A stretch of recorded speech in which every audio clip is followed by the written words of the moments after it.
what I'm going to go over is just some of the really most concerning chemicals that are used in cosmetics and personal care products. And talk a little bit about the adverse health effects that are associated with these chemicals that do include some really terrible effects, including cancer, birth defects, and other really serious harms. I'm going to talk about what we're doing at the Campaign for Safe Cosmetics to hold the cosmetics industry accountable, as well as get national laws in place that are going to protect all of us. And then what I'm most excited about talking about is getting folks involved with this national movement for safe cosmetics to protect ourselves, our families, and our communities from these harmful chemicals that we're exposed to every day. So before I get started, I just also want to invite you all out there to think about how many personal care products you use in a day, and if you can count those up. And we're talking about shampoo, lotion, soap, makeup, perfume, sunscreen, any of those things you use every day. Count them up, and go ahead and share that in the chat box that's available. And we'll keep that up for about 10 minutes, and then we'll come back to it and see what you all had to say.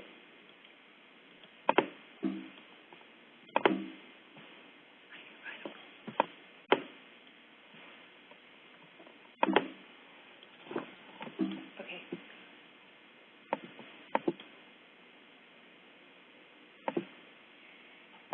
So I'm going to start with just introducing the Campaign for Safe Cosmetics. We're a coalition of over 175 organizations across the U.S. We're committed to getting dangerous chemicals out of cosmetics and personal care products, and we do this by advocating for very needed market-based and policy reforms to protect the health of consumers, workers, and everybody. The campaign is actually housed here at the Breast Cancer Fund in San Francisco, and the Breast Cancer Fund's mission is to prevent breast cancer by eliminating our exposure to toxic chemicals and radiation that are linked to the disease. So I want to start with what we mean when we say cosmetics. This is actually how the government defines cosmetics and what's included. So when we talk about cosmetics, usually we mean makeup, mascara, eyeshadow, perfumes, things like that. But it also includes personal care products like shampoo, conditioner, lotion, all of those kinds of things. And it includes baby products like baby shampoo and baby lotion. Currently in the United States, there are more than 12,500 different chemicals used in the making of personal care products. And what should first and foremost be concerning to us is that less than 20% of these chemicals have been assessed for safety when it comes to our health. So among the chemicals used in cosmetics that have had any kind of health safety assessment, we know that some of these are incredibly harmful. This is just a partial list of some of the most harmful chemicals. Sometimes we see these on the ingredient labels and we get very frustrated because we can't even pronounce them. So how are we exposed to chemicals? There's a number of different ways, actually. We absorb a lot of them through our skin, actually. When you think about using shampoo and conditioner, it's going in through your scalp. Lotions and sunscreens, lots of other products are being absorbed directly through our skin. We're also inhaling them, right? So perfumes, nail polish, anything with a very strong scent, it's a pretty good indication that you're taking chemicals in through your nose. And we're also ingesting these chemicals, right? We're eating them. When you think about putting lipstick or lip gloss on your lips, some of that is going in through your mouth and right into your body. So most of the people I talk to assume that products that we are allowed to buy on the shelves in the stores have gone through some kind of, government testing for safety, right? I mean, someone's making sure that we're safe, right? Well, the fact is, no. Products are really not tested for adverse health effects before they hit the market. Cosmetics law, the one cosmetic law in the U.S. is very outdated. It's from 1938. It really hasn't been changed in all that time, and it's only 2 pages long. It doesn't give the Food and Drug Administration authority to do safety tests. It doesn't even let them issue a mandatory recall if a product is found to be unsafe. I mean, think about that. That's really dangerous that they don't even have that authority. And so what this means is that cosmetics companies can pretty much use any ingredient they want in their products in almost any quantity that they want. It also means companies can say whatever they want about the safety of those products. They can say that they're FDA approved. They can even say that their products are natural or organic, and there's really no restrictions to their ability to say this. The word organic doesn't have any government-level standard as they do with food. So really, what's going on?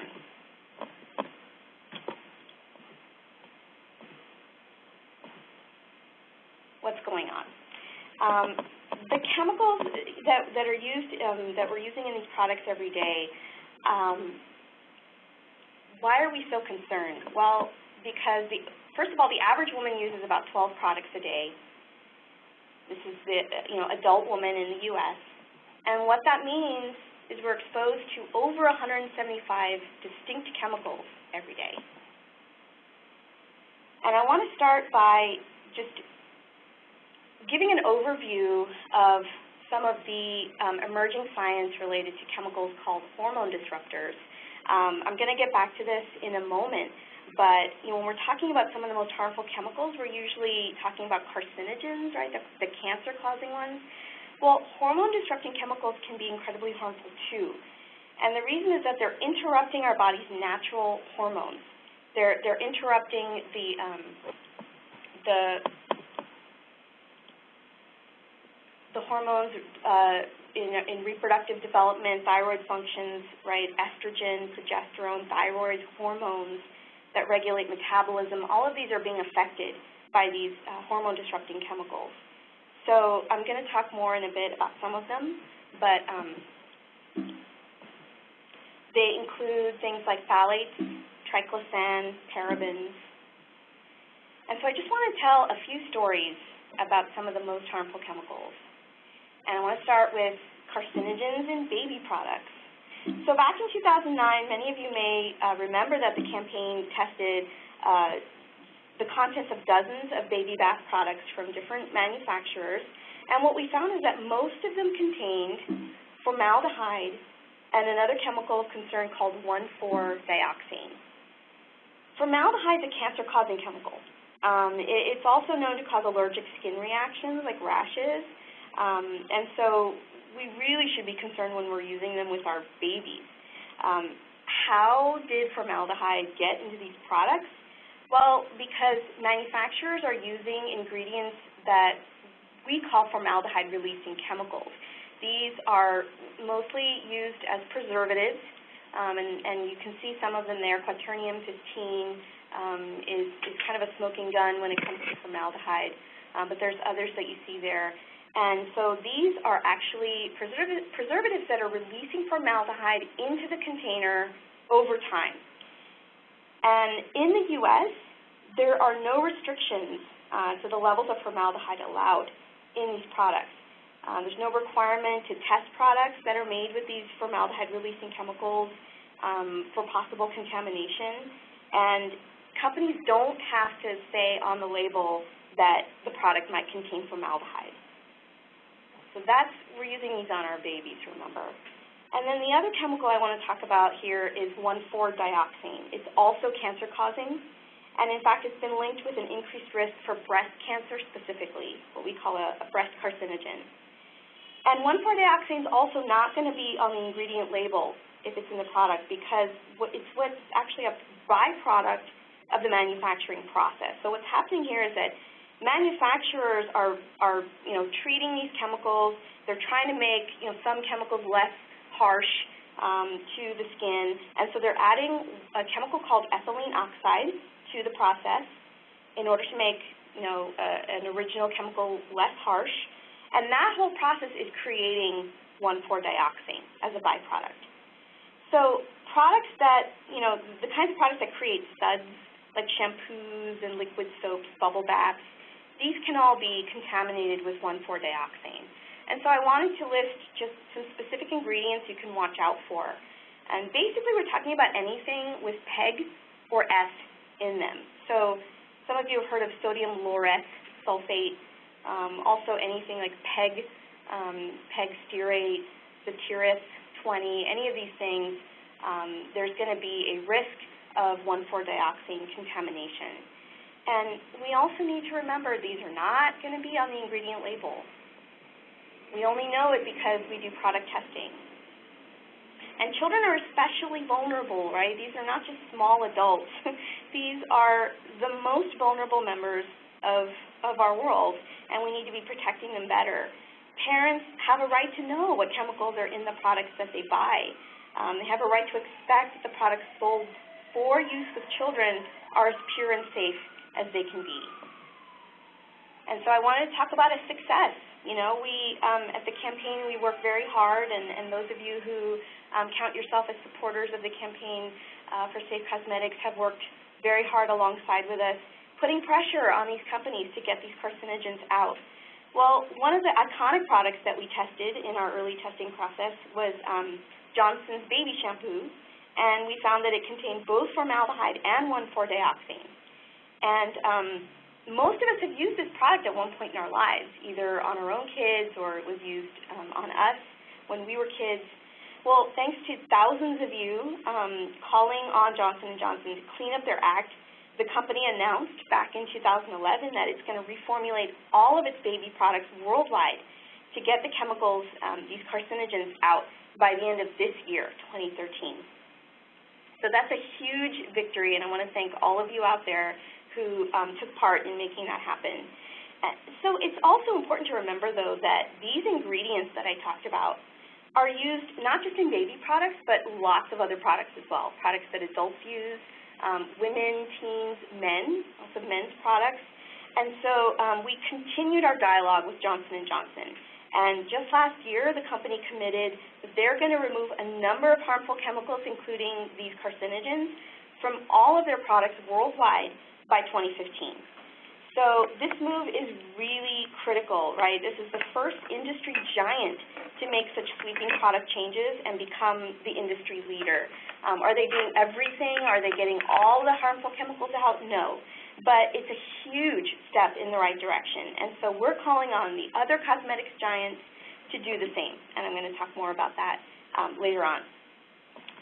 So the next story I want to tell is the story of the toxic trio in nail polish. Most of us who've used nail polish, we recognize that distinctive smell. Well, what we now know is that part of that nail polish smell comes from a series of chemicals that we call the toxic trio: formaldehyde, toluene, and phthalates. So formaldehyde I just talked about. It's used in nail polish specifically as a nail hardener. Elsewhere, it's used mostly as a preservative, and it's a known human carcinogen. There's allergic reactions associated with it. Toluene, this is a chemical that's used to create that really smooth finish on your nail treatment. It also keeps the pigment from separating from the liquid in the bottle itself. But toluene is toxic to the kidneys and the liver. It can also cause reproductive and developmental problems. There's allergic reactions associated as well with relation to irritation of the eyes, throat, and lungs, things like that. So it's also a very serious chemical of concern. And phthalates, you'll remember I described phthalates as being part of those set of chemicals called endocrine or hormone disrupting chemicals. The one that has been used in nail polish is specifically called dibutyl phthalate. And it's used in nail polish for flexibility and sheen. But the problem here is that it can actually affect thyroid function. And for pregnant women, exposure is particularly harmful. It's been linked with reproductive problems for the baby boys. And then for men, it's also been linked with a decreased sperm count. So lots of things to watch out for when it comes to phthalates. I'm going to talk a little bit more about phthalates in a moment as well. But I want to get straight to successes because we want to really celebrate all the work that we've done and how we've been moving industry in the right direction. Well, we found out at the campaign that one of the leading salon brand nail polishes, called OPI, ranked among the highest in toxic ingredients for nail polishes. And so we started pressuring the company to reformulate. And so after that, OPI announced that it will take the toxic trio out of its nail polishes. And I believe that it has completed doing that. And afterwards, its competitors, Orly and Sally Hansen, have done the same. So these are brands that are primarily sold in or made for use in salons. So it's really important that that they've made this transition. But we've learned at the campaign that we have to remain vigilant because even when nail polish manufacturers say they're going to go toxic free, we have to make sure that they do. So the next story I want to tell is about hand soap and a little chemical called Triclosan. So Triclosan, it's antibacterial. That's why it's used in hand soaps. It's also used in some toothpastes, and so it kills bacteria and fungus, prevents odors. So what's wrong with Triclosan? Lots of things. It's a hormone disruptor. It affects thyroid and reproductive systems. And it could actually lead to problems like early onset puberty, which is a serious concern to those of us worried about breast cancer risk, also reduced fertility and cancer. But what we've learned is that Triclosan is both dangerous and unnecessary. The FDA has found no evidence that antibacterial washes that contain Triclosan are superior in any way. I mean, we can just be using plain soap and water. And what's also happening with Triclosan is that using it as much as we do in hand soaps and things is actually creating bacterial resistance. So we should just be, using it in hospitals and places where it's going to be the most effective and not using it in everyday uses like hand soap.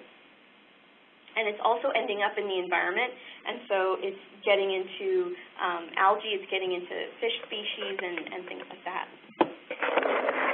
Success, another success. So with Triclosan, some local and state governments have decided to stop including Triclosan in their departmental purchasing, including the state of Minnesota and also the city of San Francisco and other places like that. Minnesota, though, is also considering a statewide ban on Triclosan, and this is really the direction we need to be headed in. We need to be banning Triclosan nationwide. So now I want to get into a few of the product categories that are of particular concern because they're heavily and exclusively marketed to women of color. And it's not that only women of color use these products, but it's just that they're marketed so heavily to women of color who are also statistically buying more personal care products compared to other folks. And these products contain some of the worst chemicals on the market. So I just wanted to go over a few of them. The first being hair relaxers.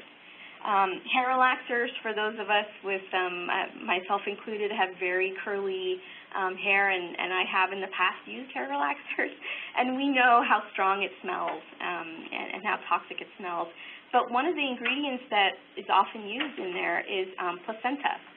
And when you think about it, I mean, placenta, right, it's that organ in pregnant women that allows for the transfer of nutrients between mother and fetus. Well, companies aren't using human placenta, they're using animal placenta, but it's a hormone disruptor. It's mimicking estrogen, which we know is associated with an increased risk for breast cancer. And do we really need to be using it in hair relaxers? And I want to talk about dark hair dyes, specifically dark hair dyes, because one of the ingredients in there is coal tar. And coal tar is also used in other products like dandruff shampoos. It's an anti-dandruff agent. It's a biocide for cosmetics. It's also known to cause cancer in humans. It's also a respiratory toxicant, and it can also induce some pretty adverse skin reactions.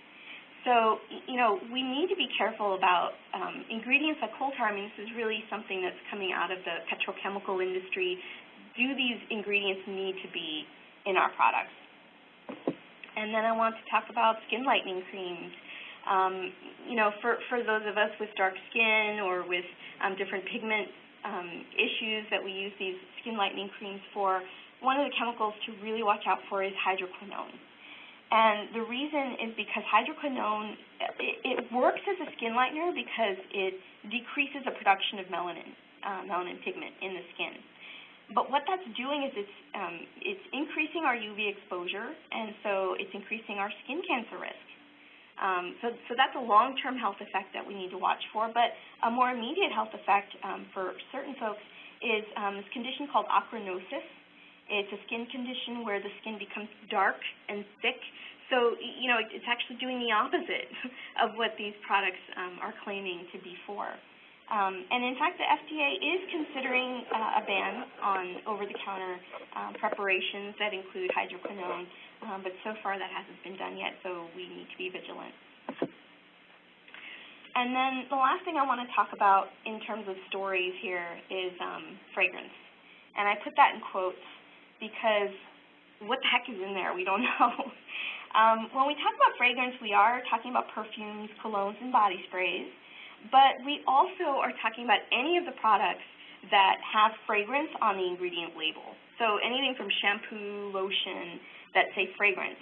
And what we're so concerned about here is that it's hidden. The ingredients that are used in fragrance, we don't know what they are.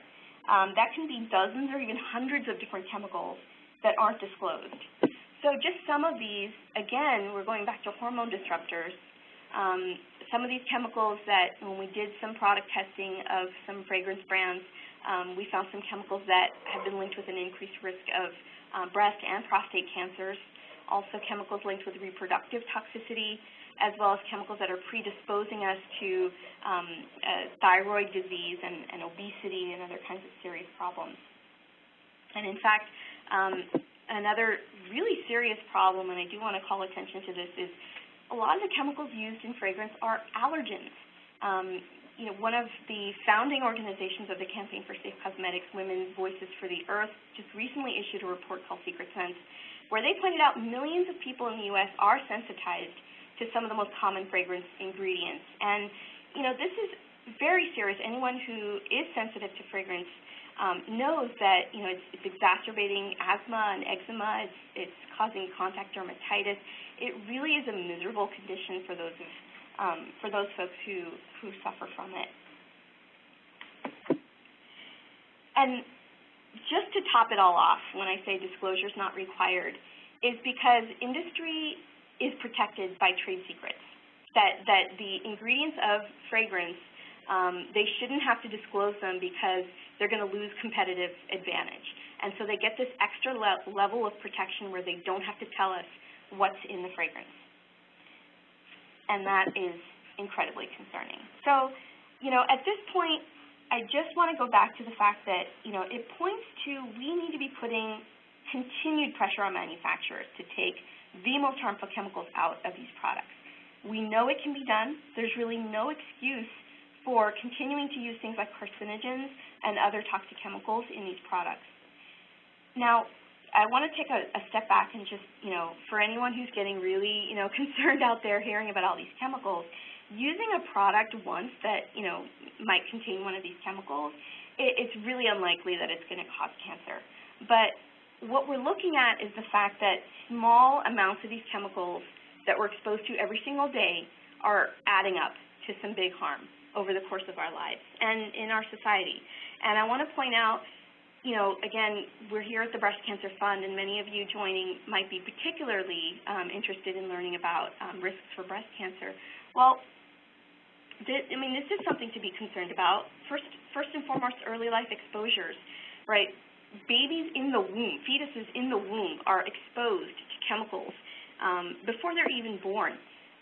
So they're getting this dose of toxic chemicals, this body burden before they're even born into the world. The other really big lesson to take away is that low doses do matter.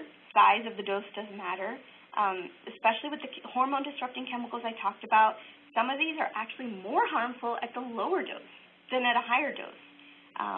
So when you're talking about the fetus in the womb, when you're talking about a girl, a child going through puberty, a woman during pregnancy, these are really vulnerable times where this low-dose exposure is having, a specific and significant effect.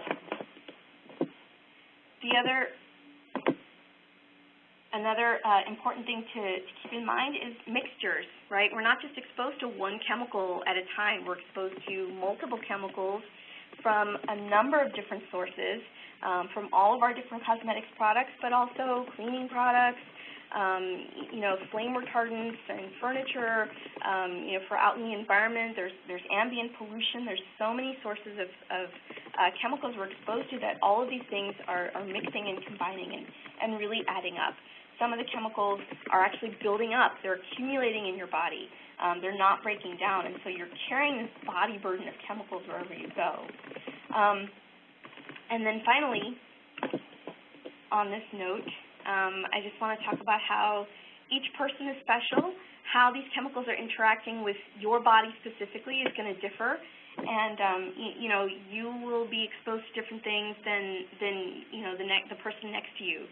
And so all of these things, there's no predictive effect, but these are all things to really be watchful of. And I want to just take a brief moment to talk about teenagers. Teen girls, all teenagers, but teen girls especially, because they're using more products. If you're a teenager out there or you have a teenager, they're using more products on average than adult women. It's an especially vulnerable time in their lives, as I mentioned. Let me just go back a step. Using more products, the statistic is actually that teens are using about 17 products a day versus the adult woman who's using an average of 12. So think about how many chemicals that is every day. And so a teen girl can actually, when you start making changes, you can reduce your lifetime risk. And this goes for all of you, but for teenagers especially, you can really be starting now. So I want to give you just a few tips of how you can protect your health, just some practical things you can start to do today. And the first thing is just use fewer products. Use these products less often. So shampoo every other day rather than every day. This is going to reduce your chemical exposure. Read the ingredient label. Many of you may already be doing this, but there are resources on the Safe Cosmetics website that gives you specific ingredients to watch out for, so you can take those with you to the store and look for those on the ingredient label. We recommend you skip fragrance altogether. This includes any product that contains the word fragrance in the ingredient label. And also this may also include products that say unscented, because unscented doesn't necessarily mean fragrance-free. You can make your own cosmetics. It's fun. It's fun and sometimes very easy to do. We have tons of recipes on the safecosmetics.org website. Have fun with it. Have a party. Do it with your family, your friends, and just go wild. And then we also recommend that you buy from companies that have committed to making safer products. Also on the Safe Cosmetics website, there's a list of what we call Safe Cosmetics champions. These are companies that have taken the very harmful chemicals out of all the products they sell, and they're also disclosing all their ingredients, including the fragrance ingredients. But we can't just shop our way out of the problem. What we need is comprehensive policy reform. We need laws that are going to protect everybody, and we need laws that are going to get the worst of the carcinogens and the harmful chemicals out. What we really want is a Safe Cosmetics Act, a real Safe Cosmetics Act, a piece of legislation that would pass. And what this would do is, first of all, it would ban carcinogens and reproductive toxicants from personal care products, right? So all the ones I talked about, 1,4-dioxane, formaldehyde, it would just ban them. And then it would give the FDA the authority that it needs to do the pre-market safety testing of the chemicals to make sure they're not harmful to our health, including these long-term health effects. It would also give FDA the authority to do mandatory recalls of unsafe products. And then it would require that that manufacturers disclose all their ingredients, including those in fragrance, and also the contaminants that I talked about, like 1,4-dioxane. And it would require companies to disclose the safety information that they have on their products, which right now they don't have to do. So what can you do to get involved with the Safe Cosmetics movement and join us at the campaign for Safe Cosmetics? Well, I'm missing one thing, but I'll talk about a few things. One is calling on cosmetics giants to get carcinogens and harmful chemicals out of their products. I talked about the commitment that Johnson & Johnson made earlier, or just last year. So we're calling on other cosmetics giants, L'Oreal, Unilever, Procter & Gamble, Estee Lauder, and Avon, to meet or beat the commitment that Johnson & Johnson made to taking these chemicals out. And so this includes 1,4-dioxane, formaldehyde, triclosan, the phthalates I talked about. And many of you probably participated in our action in February on Valentine's Day to send this very special message to Avon that we believe toxics are a turnoff, and we want them to kiss toxics goodbye. So we're going to continue this effort to get the big cosmetics giants to follow suit and get the chemicals out. We also are putting pressure on retailers, right? Retail stores, right, this is where we're buying these products, so they become the de facto gatekeepers of safety, right? So the campaign just late last year took a look at some of the policies and practices of America's largest retail stores, and we found that they're pretty much all failing us on safe cosmetics for the most part. And so we want retailers to jump on board and get safer personal care products on their shelves that we can be buying. And so consumers need to be demanding it. We want retailers to improve their policies on the safety of their products, including their private label brands, right? Walgreens, Target, they all have their own private label brands, so we want them to make those safer. We want them to eliminate the hazardous ingredients and, basically tell manufacturers that they're only going to stock the safest of products. So take action. This is what I'm most excited to talk to you all about today, how you can take action. We set up some really easy ways for you all to do it, some really easy and fun ways to do it. You can take part in our online actions. These are, we're going to have more coming out. Most of you are probably already signed up, but if you haven't, please do. But this is how we are calling on industry and calling on government to keep us safe. And so we make it really easy for you to take part. But it's also going to take us getting involved in our communities, and we have some really exciting and fantastic on-the-ground opportunities coming up that I really want you guys to sign up so that I can tell you more about them in the coming days and weeks. And really what I want you guys to do is to speak up in support of the Safe Cosmetics Act. We're anticipating very soon that the House of Representatives will be reintroducing the Safe Cosmetics Act. And so when that happens, you guys, we really want you to be lending your voice and getting your representatives to co-sponsor it and move it forward. And so what can you do? 3 simple things you can do right now, actually, to get involved with the Safe Cosmetics movement. The first thing is join the national conversation. We've got over 65,000 fans on our Facebook page, facebook.com/safecosmetics. Join that conversation. You're going to get the latest news and alerts of what's going on, and you're going to really be tuned in if you do that. You can sign up for our email updates at safecosmetics.org. This is where you're going to learn about the actions that are going on the ground opportunities to get involved in your community, and how to stay engaged with us at the campaign. And finally, we are a nonprofit. The work we do is made possible in large part by our supporters. So go to safecosmetics.org and make a donation today.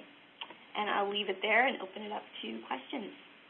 Thank you so much, Sarada. So I think the first thing that we should do is do this poll again, because we only got about 1/4 of folks to respond. So I'm going to repost the poll. That was partly because we told you the wrong way to do that.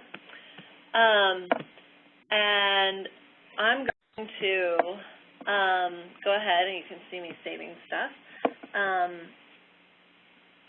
Start a new poll and ask you guys to all answer it. So here we go.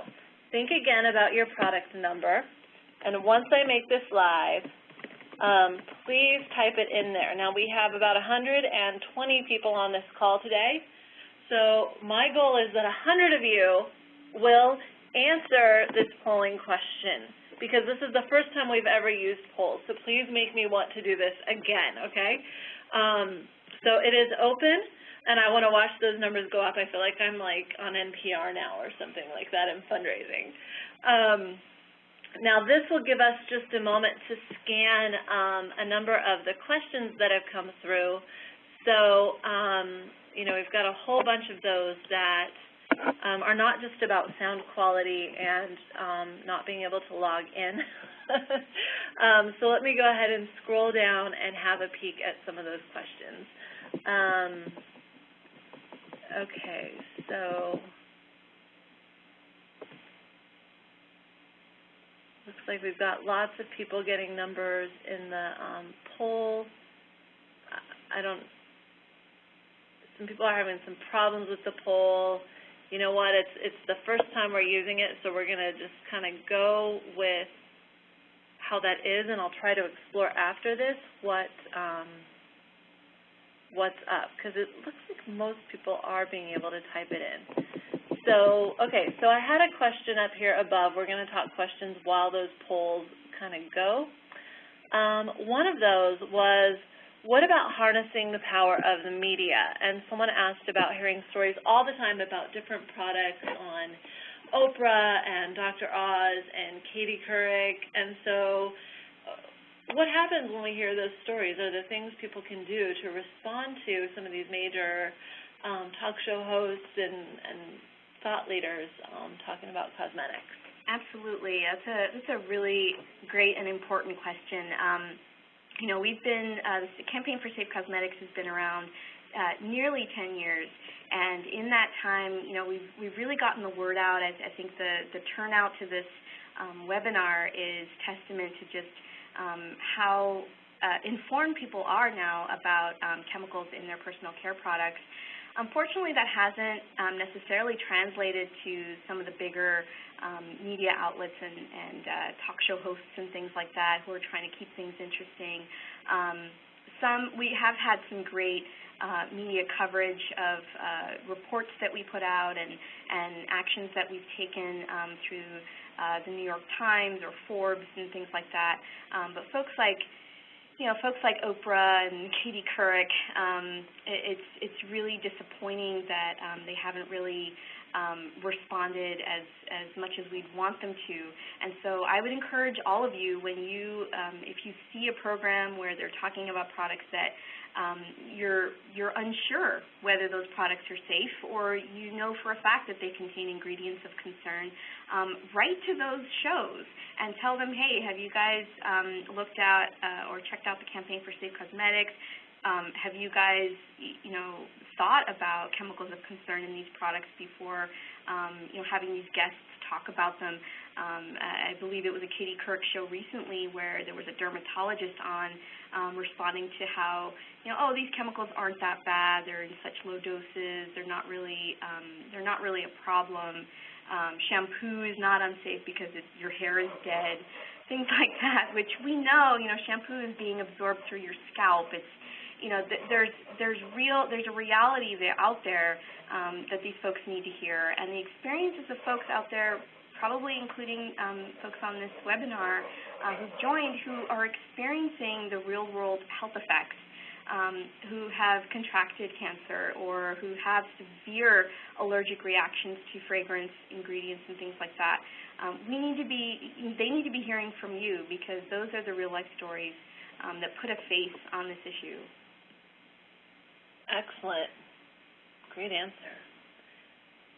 Okay, another question that we have here was a really fun one, and they talked about how do we get stores like Abercrombie, Sephora, and other department stores who are giving you kind of that like scented experience to actually not, and these are the words from the question, not poison us with the fragrance that they're piping in. Do you want to talk about some of the stuff that's happened in regard to that? Absolutely. This is another fantastic question. It's true. It's true that when you go into these stores, they are spraying fragrance all over you. We had a partner organization called Teens Turning Green who took this issue on with Abercrombie & Fitch specifically, with one of the fragrances that they were just, just blatantly spraying all over the clothes, all over people. It was even, the fragrance spray was even getting outside the store, so if you're just walking by, it was getting onto you. And one of the organizers of this day of action at Abercrombie & Fitch said, "You're trespassing on me. You're not allowed to put these chemicals in my body when I haven't even given you the permission." So but it happens. It happens all the time, and most people don't think twice about it. But for those of you who know that there are probably chemicals in there that you don't want in your body, accumulating in your body, that speak up. The more people who hear about it, you may not get the best response right away from the retail clerk or the store manager, but they need to hear it. They need to hear from everyday customers, consumers, shoppers, passers-by, that this is not okay. And we do it as often as we can, but in your everyday lives, I would encourage you to do the same. Excellent. Okay, so another question was, can you say more about the Johnson & Johnson victory and how that unfolded? Absolutely. So back in 2009 when we did that product testing of baby products, including the iconic Johnson & Johnson baby shampoo, we issued a report called No More Toxic Tub, and it included the test results. I mean, these are pretty undisputed, findings from a product testing lab that showed that Johnson's baby shampoo contained levels of formaldehyde and 1,4-dioxane, both of which are cancer-causing chemicals. And so we wrote this up in a report. We did massive amounts of media outreach to get the story covered, which it did. And so Johnson & Johnson got lots of negative press over it. And then 2 years later, we followed up. We said, hey, are you still using these ingredients that are most likely contaminating products with these chemicals? And found that they were, in fact, still using, for example, quaternium-15, which is, like I said, a smoking gun for formaldehyde. And so we issued a follow-up report called Baby's Tub is Still Toxic, highlighting especially the Johnson & Johnson product. And so it caught their attention, right? It affected their customer base. And so they had to pay attention. We got them in their Achilles heel, and they started talking with us. And so that started a dialogue, which led to their announcement that they're going to take these chemicals out of baby products. We continued that dialogue with Johnson & Johnson. They really have, responded to us. They really have taken that step to being a leader and working with us to get these chemicals out. And so that led up to last summer when they announced they're going to do the same for adult products in all their brand lines worldwide. Awesome. So I'm going to now, assuming Sarada gives me a nod of approval, turn the video on so that you can see us instead of the Prezi. Okay. I don't even know what's going to show up on the screen because we did not set the spacing up, but you should be able to see us in a second. Oh, look, there's Sarada. Look, we can wave hello. I'll try to get on the screen, too, so you can put some faces to some names. That's me kind of in the corner there. And I'll try to adjust this so that you can see us both. Don't want to leave Sarada floating out there all alone. Okay, that's fun. So let's look at the poll results. And I think you guys are going to be able to see these. I also did a little bit of averaging in my head of those of you who put them the second go-round in maybe the camera's not broadcasting. Okay, well, we're trying to say hello to everybody. Anyway, So the numbers should come up, and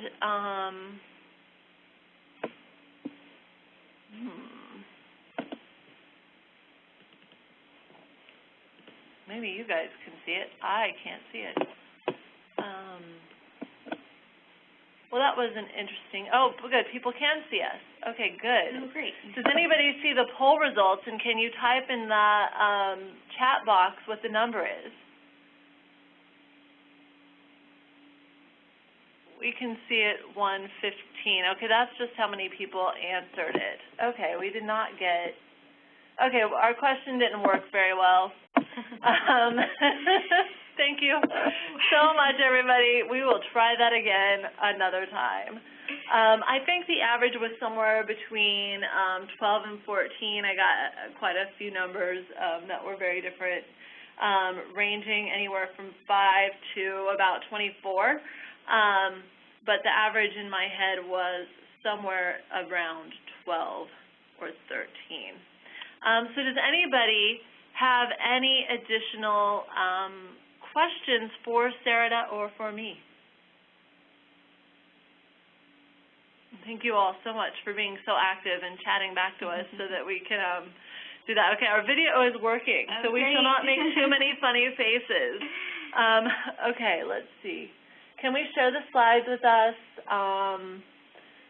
We have, can see my slide in chat. So we will definitely be posting this presentation to breastcancerfund.org/webinars. That's a standing page that has all of our recorded webinars posted.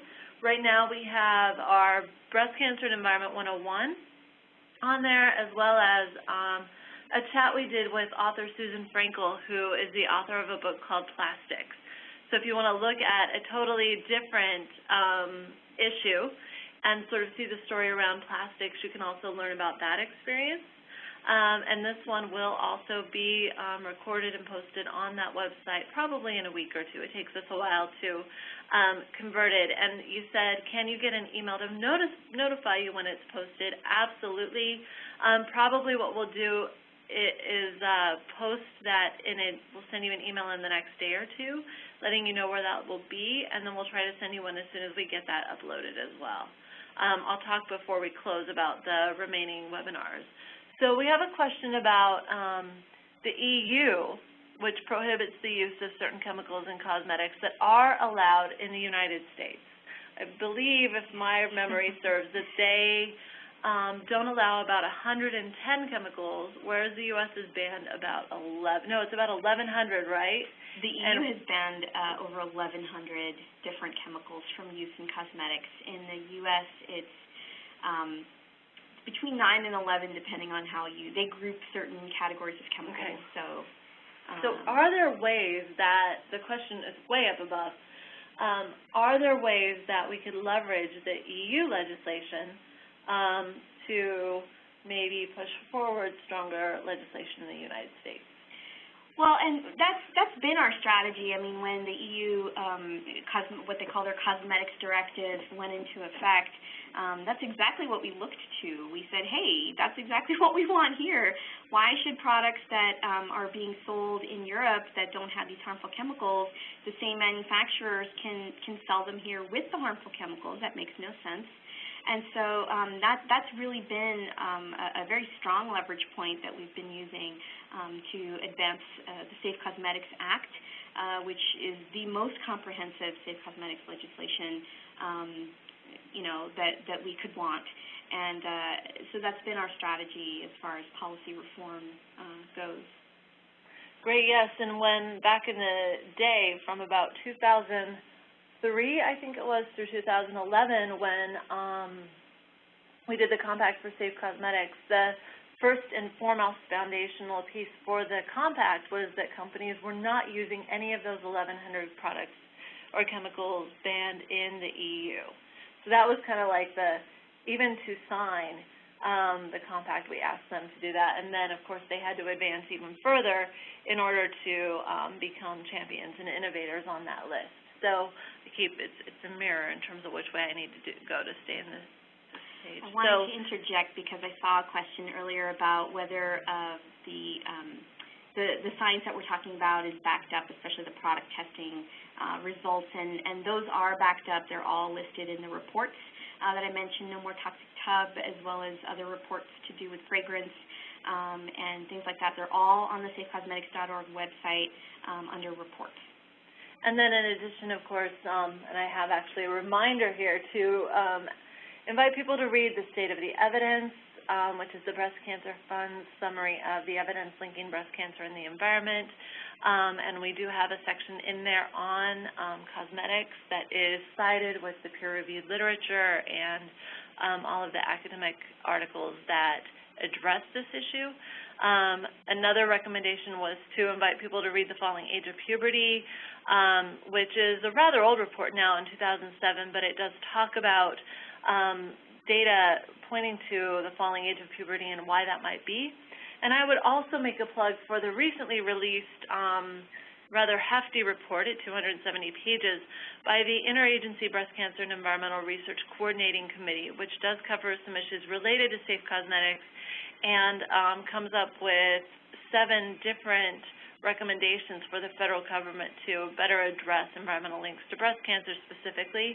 But as we've noted many times, if we could address those chemicals linked to breast cancer, it's actually a whole host of different health issues that those chemicals are linked to. So it would serve to make some pretty dramatic changes in what we're all exposed to. Okay, so let's look at some more questions. We have about 5 more minutes for questions. First off, let's see, do we have,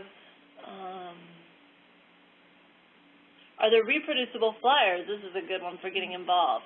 Available for handout so I can share the cause with my patients and share this message. Yes. Again, the safecosmetics.org website has a materials page where we've got a fact sheet called The 9 Ugly Secrets of the Cosmetics Industry. It's called Unmasked. We have a fact sheet specifically talking about products marketed to women of color and how they have some of the worst chemicals in them. We have lots of other, all of our reports, as I said, are available on the website if you navigate to the materials page. They're pretty much all available for download and use. And I would add that the Breast Cancer Fund also has a bunch of materials that are available under, I think, Reduce Your Risk, Friends and Family. You can find several materials, and we are always happy to send those. And also the campaign has Unmasked in Spanish, so if you have any Spanish-speaking colleagues or organizations that you work with, we can also provide those in Spanish language. So that's excellent. Let's see, recommendations, yes, to start with smaller companies. So we have someone recommending that we should start with smaller companies. So why would a new, smaller company be one that we might particularly want to engage? Well, a new, smaller company, as we talked about the compact for safe cosmetics, Connie mentioned earlier that is closed now, but what we were trying to do is really kind of, smaller companies were getting engaged with us to show how committed they are and to populate this growing group of for-profit companies that are committed to safe cosmetics. We do still, we've converted the compact into a safe cosmetics business network. We're 700 companies strong now, and we encourage and invite all of you who have cosmetics companies or are cosmetics retailers, salon owners, to join the business network, and we do additional work promoting safe cosmetics through that business network. Excellent. So I think we are at time. It is 4:59 by the clock on the computer, the one I see right up there. Thank you all so very, very much for joining us today for our Prevention Speaks web chat. Our next Prevention Speaks web chat is coming up very soon. I'm going to pull my calendar up here on the iPad, which has been invaluable. And so we hope that you'll join us for the upcoming web chats as well. We have one, I believe it is on March or April 3rd, and you can find all of April 2nd. Thank you very much. And that one is going to be extremely exciting because it is with Christy Marsh, who wrote the book Little Changes and is the campaign's first rock star. Right. So she's going to be talking about what she learned through her diagnosis with cancer and her experience of trying to create a safer environment for her children. Again, as Sarada said, that's on April 2nd, also at 4 p.m. Pacific, 7 p.m. Eastern. That is followed up by Breast Cancer in the Environment 102. So right now there's a Breast Cancer in Environment 101 on our website. The 102 is going to go a little bit deeper into some of the technical science. You heard Sarada talk about low-dose exposures and mixtures and early life exposures. I'll be presenting the 102, and we're going to get really wonky. So if that's what you're interested in, join that one. I expect that will be a smaller group of people, but people who are really interested in learning more. And we're really excited also about our final one on May 9th with the author Florence Williams. She wrote this amazing book called Breasts, A Natural and Unnatural History. She has a fabulous sense of humor, absolutely hilarious, really, really wonderful book. It's one of our favorite books of the year from like a year and a half ago. And so we hope you will join us for the webinar with her as well. Again, all of those, as well as the recordings of this one and past recordings at breastcancerfund.org webinars. And then I would just love to say that you know, we hope to continue being able to do these web chats and engage all of you and provide a way that folks across the country and, in fact, across the world can get to know more about this issue and get involved in our work. So if you are inspired as you're looking at those webinars to also donate to the Breast Cancer Fund, that really enables us to continue offering this kind of programming so that we have the time to put together the presentations and the funding for our prezis and our WebEx. So we would just so totally appreciate your donations if you're able to do that. So thank you so much.